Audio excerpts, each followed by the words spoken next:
Hello दोस्तों, यदि आप भी क्लास 10th का सेंटअप परीक्षा देने जा रहे हैं 23 नवंबर को, तो आपके लिए क्लास काफ़ी महत्वपूर्ण है क्योंकि अभी के इस क्लास में हम बताने वाले हैं क्लास 10th वालों के लिए जो सेंटअप परीक्षा होने वाला है 23 नवंबर को हिंदी का परीक्षा। तो अभी के इस क्लास में हिंदी के ओरिजिनल क्वेश्चन पेपर का सब्जेक्टिव आंसर की हम बताने वाले हैं।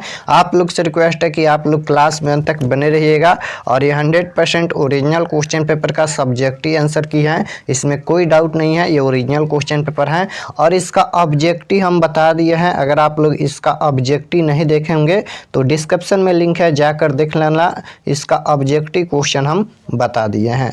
तो अभी के इस क्लास में इसका सब्जेक्टिव क्वेश्चन को देखने वाले हैं। आप लोग का सेट कोड सभी स्टूडेंट का ए रहेगा और आप लोग का विषय कोड 101 रहेगा और आप लोग के एग्जाम में 100 ऑब्जेक्टिव क्वेश्चन यहाँ पर पूछा गया है।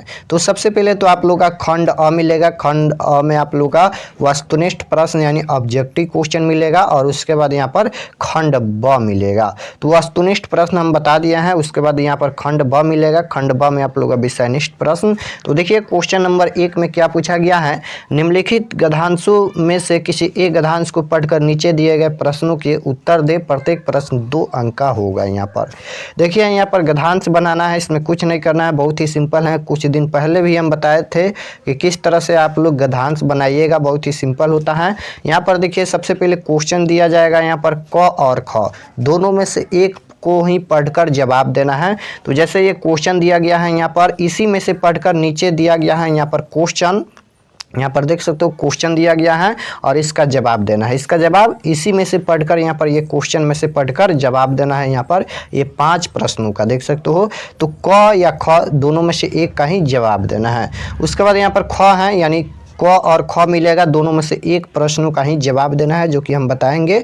और उसके बाद यहाँ पर देखिए क्वेश्चन नंबर 2। क्वेश्चन नंबर 2 में भी वही पूछा गया है, यहाँ पर निम्नलिखित गद्यांशों में से किसी एक गद्यांश को पढ़कर नीचे दिए गए प्रश्न का उत्तर दे। इसमें भी क मिलेगा और ख मिलेगा, दोनों में से एक प्रश्नों का ही जवाब देना है। और ये देख सकते हो यहाँ पर ये 10 अंक का होगा। ये क्वेश्चन पूछा गया है, यहाँ पर देख सकते हो यहाँ पर ये क्वेश्चन पूछा गया है और इसका उत्तर इसी में से पढ़कर इसका जवाब देना है। उसके बाद यहाँ पर ख मिलेगा, क बनाइए या ख बनाइए, दोनों में से एक प्रश्न का ही जवाब देना है। उसके बाद यहाँ पर 1 2 हो गया। उसके बाद क्वेश्चन नंबर 3 आएगा। 3 नंबर क्वेश्चन पूछा गया है कि निम्नलिखित में से किसी एक विषय पर दिए गए संकेत बिंदुओं के आधार पर लगभग 250 से 300 शब्दों में निबंध लिखे और ये 10 अंक का होगा। यहाँ पर देख सकते हो यहाँ पर निबंध लिखना है किसी एक विषय पर, यहाँ पर क और ख। तो हम यहाँ पर लिखे हैं समय का महत्व पर, जो कि इसका आंसर सभी का हम बताएंगे। यहाँ पर देख सकते हो ग पूछा गया है कि गणतंत्र दिवस पर। और उसके बाद क्वेश्चन नंबर 4। क्वेश्चन नंबर 4 पूछा गया है कि अपने प्रधानाध्यापक के पास एक आवेदन पत्र लिखे जिसमें विद्यालय पुस्तकालय हेतु भीमराव अंबेडकर लिखित पुस्तक मंगवाने का निवेदन किया गया हो।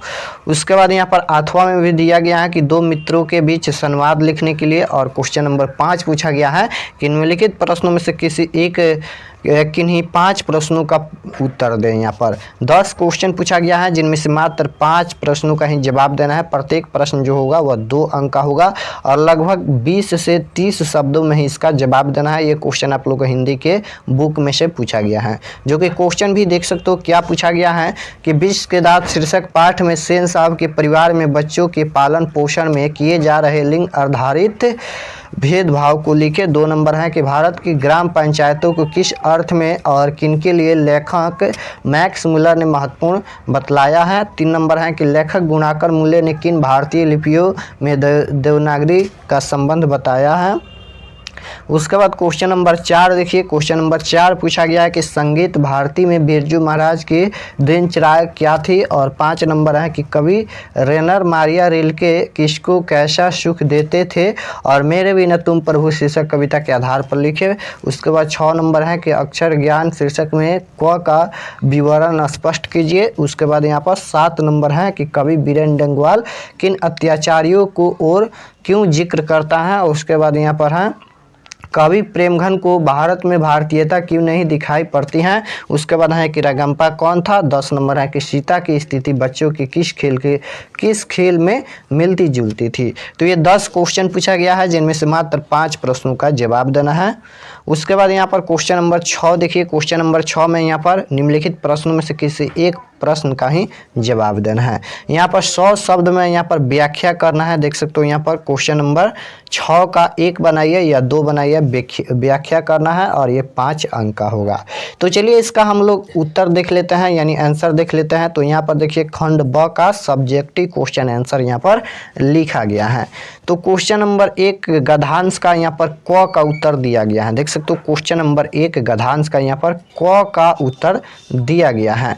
तो यहाँ पर ये क्वेश्चन पूछा गया था कि व्यक्ति की प्रगति का आधारशिलता क्या है। तो इसका उत्तर यहाँ पर लिखिएगा कि आत्मनिर्भरता प्रगति की आधारशिला है। तो इसका उत्तर यहाँ पर लिखिएगा। उसके बाद क्वेश्चन नंबर 2 ये पूछा गया था, जो कि क्वेश्चन नंबर 2 का यहाँ पर उत्तर लिखा गया है। क्वेश्चन नंबर 2 का उत्तर है कि जो व्यक्ति समाज में अपने सारे कार्य स्वयं करता है और जरूरत पड़ने पर दूसरों की सहायता करता है, वह उन्नति और दौर में सबसे आगे रहता है। 5 प्रश्नों का जवाब देना था, तो यहाँ पर 2 हो गया। उसके बाद क्वेश्चन नंबर 3 पूछा गया था, तो क्वेश्चन नंबर 3 का यहाँ पर उत्तर लिखा गया है। उसके बाद क्वेश्चन नंबर 4 पूछा गया था, क्वेश्चन नंबर 4 का यहाँ पर उत्तर लिखा गया है। उसके बाद क्वेश्चन नंबर 5 पूछा गया था, क्वेश्चन नंबर 5 का यहाँ पर उत्तर दिया गया है। ये क्वेश्चन नंबर 1 का क नंबर का है, ये सभी आप लोग जरूर से जरूर लिखिएगा परीक्षा में। उसके बाद यहाँ पर देखिए क्वेश्चन नंबर ये 2 है। क्वेश्चन नंबर 2 का गद्यांश का ख का यहाँ पर उत्तर लिखा गया है। क्वेश्चन नंबर 2 का गद्यांश का ख नंबर का यहाँ पर उत्तर लिखा गया है, जो कि क्वेश्चन पूछा गया था कि एकता कौन नहीं चाहता है। तो इसका उत्तर है कि कोई भी शासक अपना प्रभुत्व जमाने के लिए जनता में एकता नहीं चाहता है। क्वेश्चन नंबर 2 पूछा गया था, क्वेश्चन नंबर 2 का यहाँ पर उत्तर लिखा गया है। उसके बाद क्वेश्चन नंबर 3 पूछा गया था, क्वेश्चन नंबर 3 का यहाँ पर उत्तर लिखा गया है कि अंग्रेज लगभग 200 वर्ष तक भारत पर शासन करते रहे। उसके बाद यहाँ पर देखिए क्वेश्चन नंबर 3 यहाँ पर वही पूछा गया है। उसके बाद क्वेश्चन नंबर 4 पूछा गया है कि अंग्रेजों ने भारत में कौन सी नीति अपनाई। तो उन्होंने फूट डालो और राज करो की नीति अपनाई। उसके बाद क्वेश्चन नंबर 5 पूछा गया था कि अब हमें किस प्रकार रहना चाहिए। तो अब हमें जाति धर्म और क्षेत्रवाद से ऊपर उठकर आपस में मिलजुल कर रहना चाहिए। तो ये जो गद्यांश पूछा गया था यहाँ पर क्वेश्चन नंबर 1 में और क्वेश्चन नंबर 2 में, तो गद्यांश का उत्तर यहाँ पर समाप्त होता है। उसके बाद यहाँ पर देखिए क्वेश्चन नंबर 3 उसके बाद यहाँ पर क्वेश्चन नंबर 3 है। क्वेश्चन नंबर 3 का यहाँ पर आंसर लिखा गया है, जो कि पूछा गया था निबंध लिखने के लिए। तो क्वेश्चन नंबर 3 का यहाँ पर क नंबर का यहाँ पर आंसर लिखा गया है, जो कि पूछा गया था कि समय के महत्व के बारे में निबंध लिखने के लिए। तो सबसे पहले भूमिका में यहाँ पर लिखिएगा यहाँ तक, उसके बाद समय का महत्व लिखिएगा यहाँ तक, उसके बाद समयबद्धता उन्नति का सूत्र लिखिएगा। यहाँ पर आप स्क्रीनशॉट लेना चाहते हो तो ले सकते हो, बाकी हम इसका PDF जो है वह ग्रुप में भी सेंड कर देंगे। तो यहाँ पर समयबद्धता उन्नति का सूत्र यहाँ तक आप लोग को लिखना होगा। उसके बाद यहाँ पर उपसंहार लिखना होगा यहाँ तक। तो यहाँ पर निबंध इसका समाप्त होता है। देख सकते हो यहाँ पर आप फिर से एक बार देख लीजिए, स्क्रीनशॉट लेना चाहते हो तो ले सकते हो। क्वेश्चन नंबर 3 का यहाँ पर क नंबर का उत्तर है। उसके बाद यहाँ पर देखिए 4 नंबर, क्वेश्चन नंबर 4 में यहाँ पर पूछा गया था आवेदन पत्र लिखने के लिए। यहाँ पर देख सकते हो, तो यहाँ पर सबसे पहले आप लोग सेवा में लिखिएगा प्रधानाचार्य महोदय। तो यहाँ पर इस तरह से आप लोग लिखिएगा यहाँ तक, यहाँ पर तिथि लिख दीजिएगा, अपना नाम लिख दीजिएगा। उसके बाद यहाँ पर देखिए क्वेश्चन नंबर 5 है। क्वेश्चन नंबर 5 का यहाँ पर 5 प्रश्नों का जवाब देना था। क्वेश्चन नंबर 5 में पूछा गया था कि निम्नलिखित प्रश्नों में से 5 प्रश्नों का जवाब देना है। तो यहाँ पर देखिए क्वेश्चन नंबर 1 पूछा गया था कि 20 के दांत शीर्षक पाठ में सेन साहब के परिवार में बच्चों के पालन पोषण में किए जा रहे लिंग आधारित भेदभाव को लिखे। तो यहाँ पर क्वेश्चन नंबर 1 है, यहाँ पर आप देख सकते हो क्वेश्चन नंबर 1 है। क्वेश्चन नंबर 1 का यहाँ पर आंसर यहाँ से शुरुआत होता है और यहाँ तक आप लोग को लिखना होगा क्वेश्चन नंबर 1 का। उसके बाद क्वेश्चन नंबर 2 यहाँ पर क्वेश्चन नंबर 2 का आंसर यहाँ तक लिखा गया है। उसके बाद यहाँ पर देखिए क्वेश्चन नंबर ये 3 है। क्वेश्चन नंबर 3 पूछा गया था कि लेखक गुणाकर मूल्य ने किन भारतीय लिपियों से देवनागरी का संबंध बताया है। तो यहाँ पर इसका आंसर लिखिएगा कि लेखक ने संस्कृत, प्राकृत, गुजराती, बंगाली तथा ब्राह्मणी लिपियों से देवनागरी का संबंध बताया है।